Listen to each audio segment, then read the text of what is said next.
नमस्कार मंडळी, मी तुमचा लाडका मित्र वरद विजय चव्हाण आणि मी तुम्हा सर्वांचं माझ्या युट्यूब चॅनलमध्ये स्वागत करत आहे. मंडळी, जसं कैकशे वर्षांच्या प्रतीक्षेनंतर 2024 साली अयोध्येत अवतरले राम, तसंच की 2014 नंतर म्हणजेच 10 वर्षाच्या प्रतीक्षेनंतर 2024 साली थिएटरमध्ये अवतरले आपले शंभूराजे. मंडळी, ही खरंच खूप दुर्दैवी गोष्ट आहे की एक ऐतिहासिक चित्रपट, एक छत्रपतींवर आधारित असलेला चित्रपट जो 2014 साली तयार होतो आणि 2014 साली तयार झाल्यानंतर अजूनही आपल्याला खरं कारण काय आहे ते माहिती नाही, की राजकीय दबाव होता, की फायनान्शियल क्रायसिस होते, की अजून काही गोष्टी होत्या. त्याच्यामुळे 1 नाही, 2 नाही, 3 नाही, 5 नाही, तर 10 वर्ष हा सिनेमा रखडला. म्हणजे 5 वर्ष रखडलेला सिनेमा बॉक्स ऑफिसवर काय धुमाकूळ माजवू शकतो हे तर आपण बाईक पण भारी देवा या सिनेमाच्या माध्यमातून बघितलंच होतं. पण आता शंभूराजे म्हणजेच छत्रपती संभाजी या सिनेमाकडनं सुद्धा तशीच अपेक्षा आहे. आणि फ्रँकली मी एरवी बायस्ड असे रिव्ह्यूज देत नाही मराठी सिनेमांच्या बाबत. मी सिनेमा बघितल्यानंतर मी कुठल्याही प्रकारचं पेपरवर्क करत नाही. सिनेमा बघितल्यानंतर किंवा ट्रेलर टीजर बघितल्यानंतर स्पॉन्टेनियसली माझ्या मनात जे काही येतं ते मी तुमच्याशी शेअर करतो. आणि प्रत्येक व्हिडिओनंतर मी तुम्हाला अशी विनंती करतो की बाबा तुम्ही माझ्या मतांशी सहमत आहात किंवा असहमत आहात, म्हणजे मला सुद्धा कळालं की माझं हे मत बरोबर आहे की हे मत चुकीचं आहे. पण काही लोकांना असं वाटतं की मी कोणाची तरी असं खुन्नस काढतो. खुन्नस जरी समजा मी काढली किंवा काही असेल, मी पैसे खर्च करून प्रॉपर त्या वेळेनुसार तुमच्यासमोर रिव्ह्यू तरी सादर करतोय. सकाळी 8-9 वाजता 10 वाजता जेव्हा मराठी सिनेमाचे शोज सुद्धा लागत नाहीत, प्रीमियरमध्ये हे युट्यूबर्स आपल्याला कुठे दिसत नाहीत, मग त्यांना कोणी प्रश्न विचारत नाही की तुम्ही हा रिव्ह्यू कुठल्या बेसिसवर केलाय बुवा. बरं, जे लोक अशा युट्यूबर्सची बाजू घेत आहेत त्यांना मी सांगू इच्छितो की बाबा त्या युट्यूबर्सना त्या स्पेसिफिक सिनेमाची तुम्ही 1 लाईन तरी विचारा, तर तेही नाही. असो, सो या सिनेमाच्या बाबत मी थोडं बायस असणार आहे असं मी म्हणू इच्छितो. कारण मला सुद्धा एक मराठा बटालियन होता माझ्या बाबांच्या काळात, जेव्हा बाबा माझे म्हणजेच विजय चव्हाण, लक्ष्मीकांत बेर्डे, मिलिंद गवळी असे मोठमोठे कलाकार त्याच्यात होते. आणि तो सुद्धा त्या काळानुसार खूप खर्च केलेला सिनेमा होता, पण तो काही एवढा चालला नाही. तसाच मला मी फ्लॅशबॅकमध्ये गेलो जेव्हा मी या सिनेमाचा टीजर बघितला आणि मला असं वाटलं की हा त्याच टाईपचा सिनेमा आहे. खर्च सुद्धा व्यवस्थित केलेला आहे. म्हणजे तुम्ही विचार करा की 2014 साली एवढा क्राऊड वापरलेला आहे. एवढा क्राऊड वापरण्याची तेव्हा हे नव्हती, ट्रेंड नव्हता तेव्हा, आणि व्हीएफएक्सचा तर प्रश्नच नव्हता. ओव्हरऑल त्या 2014 या सालानुसार व्यवस्थित खर्च केलेला आहे या सिनेमावर. आणि गॉड नोस का हा सिनेमा एवढा रखडलाय. बट एक गोष्ट तुम्हाला जेव्हा हा सिनेमा बघाल तुम्ही आपल्या छत्रपतींच्या प्रेमापोटी असेल, तर तुम्हाला असं वाटेल की आपण काहीतरी जुना सिनेमा मोठ्या पडद्यावर बघतोय. म्हणजे आता फॉर एक्झाम्पल जसं आता मुघले आझम जो ब्लॅक अँड व्हाईटचा कलरमध्ये करण्यात आला होता आणि परत तो एक काही काळासाठी रिलीज करण्यात आला होता. शोले सुद्धा 4K मध्ये रिलीज करण्यात आला होता. शोले सोडा, गदर जो आत्ताच्या काळातला सिनेमा, म्हणजे आम्ही जेव्हा कॉलेजमध्ये होतो तेव्हाच्या काळातला सिनेमा, जेव्हा गदर 2 येत होता तेव्हा तो 4K मध्ये with additional background, with additional VFX तो आपल्यासमोर प्रेझेंट करण्यात आला होता.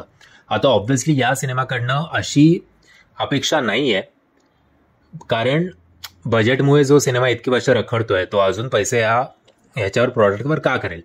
पण आता कसं आहे ना, 2024 साली जर तुम्हाला जेन झी या जनरेशनला प्रभावित करायचं असेल आणि काहीतरी प्रॉफिट कमवायचं असेल, तर आता एवढे पैसे बुडालेच आहेत, तर थोडे अजून खर्च करायला काही हरकत नाही.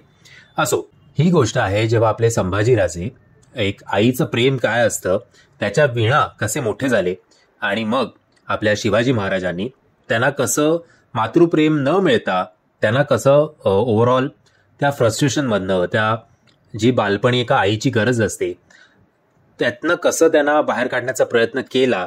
पण ते किती यशस्वी झाले, ते किती अयशस्वी झाले, हा प्रत्येकाचा पॉइंट ऑफ व्ह्यू आहे. पण ते बालपण प्रॉपर न मिळाल्यामुळे आपले संभाजीराजे कसे ॲग्रेसिव्ह झाले त्याच्यावर आधारित हा संपूर्ण सिनेमा आहे. आता 9 वर्षाच्या कारकिर्दीत त्यांनी खूप सारे युद्ध संभाजीराजे जिंकले आणि त्यांचं शेवटचं युद्ध होतं ते म्हणजे मुघल एम्परर औरंगजेब बरोबर.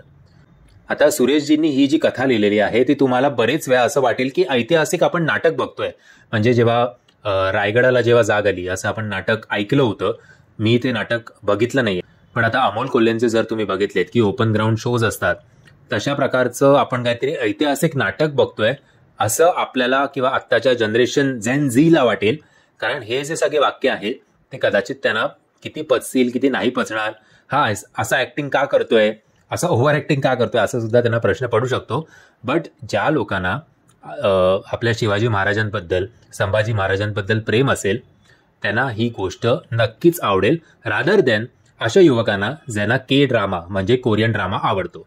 आता हा सिनेमा तुम्हाला आवडणार की नाही याचा पॉइंट ऑफ व्ह्यू, आता अलीकडे ऐतिहासिक सिनेमांची तर एक लाटच आलेली आहे. शिवाजी महाराजांवर सिनेमे येत आहेत, आता यावर्षी संभाजी महाराजांवर सिनेमे येत आहेत. तर तुम्हाला कोणता पॉइंट ऑफ व्ह्यू आवडतो त्या हिशोबाने तुम्हाला हा सिनेमा किंवा पुढच्या आठवड्यात येणारा सिनेमा किंवा या वर्षाच्या शेवटी विकी कौशलचा जो सिनेमा येणार आहे तो तुम्हाला आवडेल. हे सगळं तुमच्या पॉइंट ऑफ व्ह्यूवर निगडीत आहे. या सिनेमाचा ड्रॉबॅक एकच आहे की आत्ताच्या काळानुसार, आत्ताच्या टेक्निकनुसार कदाचित तुम्हाला हा सिनेमा तेवढा पचणार नाही. बट एक काहीतरी आपण या सिनेमाच्या मेकर्सना, त्यांनी जे कामगिरी केली आहे, 10 वर्ष जे लढत आहेत स्वतःचा चित्रपट थिएटरमध्ये आणण्यासाठी, त्यांना ॲटलिस्ट थोडा तरी न्याय आपण द्यायला हवा.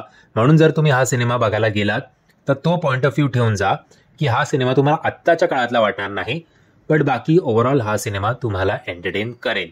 फक्त पॉइंट ऑफ व्ह्यू असं ठेवून जा की आपण 10-1 वर्ष किंवा 10-15 वर्ष जुना सिनेमा बघतोय. बाकी शशांक उदापूरकर यांनी संभाजीराजांची भूमिका केली आहे, त्यांनी स्वतःचं काम चांगलं केलंय. प्रमोद पवार यांनी छत्रपती शिवाजी महाराजांची भूमिका केली आहे.